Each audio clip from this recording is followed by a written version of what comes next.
سلامونه او نیکې هیلې مې ومنئ دوستانو. په دې ویډیو کې غواړم تاسو سره شیر کړم یو تر ټولو عادي غلطي چې تقریبا 80-90% باډي بلډران یا ورزشکاران یې تکراروي د ورزش په وخت کې. ما خپل هم دا تکرار کړې ده مخکې وختونو کې چې هیڅ د ورزش او د بدن په ګټه نه ده. هغه دا د دوستانو زیاتره دوستان په دې فکر کې دي دوی غواړي چې کله دوی ډیر سخت ورزش وکړي یا مثال 3-4 ساعته ورزش او بدن ډیر زیات پوش کړي یا پرس کړي دې سره د دوی عضلات زر غټیږي ولې داسې نه ده دوستانو. یو شی ته فکر وي دوستانو د ورزش کول د عضلاتو پرس کول دا ډیر تخنیک او طریقه غواړي. کله چې تاسو غواړئ عضلات غټ کړئ زیاتره دوستان دي مثال یو حرکت وخی 2-3 دقیقې سینه کشي یا بل شی 2-3 دقیقې تکراروي 2-3 حرکته پکې وخی او فکر کوي دروندې وخی چې دې سره د دوی عضلات هغه کیږي چې دروندې وخی ولې دا غلط ده.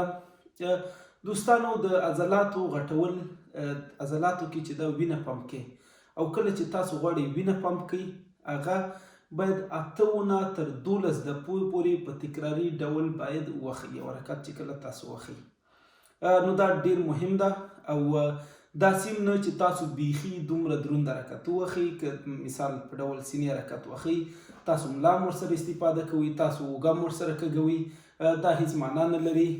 نو هر کله چې ورزش کوئ کوشش وکړئ هیڅ کله دې پسې مه ګرځېږئ چې تاسو ولې د حرکت دومره وزن وخی یا دروند ده یا سپک ده. کوشش وکړئ د وزن په کیسه کې هیڅ وخت مه اوسېږئ دومره وزن وخی چې هغې کې تاسو وکولی شئ په صحیح اندازه خپل حرکت وخی. دا ډیر مهم ده. عضلات چې غټیږي په ډیرو تکراري حرکتو سره لکه چې تاسو وخی 8 تر 12 دقیقو پورې او په صحیح طریقه او چې تاسو وینه پکې پمپ کړئ او زیاتره دوستان دي بې حده زیات ورزش کوي دا د بدن لپاره صحتمند نه ده.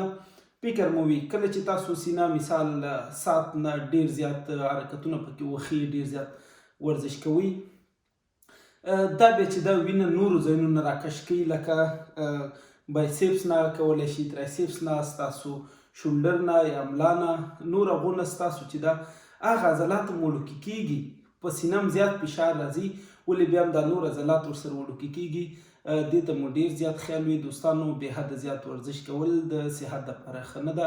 کوشش وکړئ زه خپل هم چې ورزش کومه 40 دقیقو نه واخله 50 پورې دقیقو پورې یو عضله که سینه یا مثال بایسپس یا ترایسپس دا خلاصومه. پښه چې دا غټ عضله ده دا کولی شي هم تر 1 ساعته پورې ورزش کوي. نو دې نه زیات که چیرې تاسو ورزش کوئ شاید د بدن لپاره زیات شي او د دې لامل شي چې ستاسو نورو عضلاتو نه وینه یا مثال عضلات خوري او دغه عضلات لکه یا سینې ته یا نورو ځایونو ته راځي دې ته مو زیات فکر وي. نو کوشش وکړئ دا غلطي مه تکراروئ. ما مخکې هم تکرار کړې ده عضلات صرف په دې غټیږي چې تاسو یې پمپ کوئ په صحیح طریقه سره نه په دې چې تاسو 3-4 ساعته سینه یا بایسپس یا ترایسپس سره نیولی ورزش کوئ دا د بدن لپاره صحتمند نه ده. خدای وکړي د دې ویډیو نه مو څه زده کړي وي. مننه.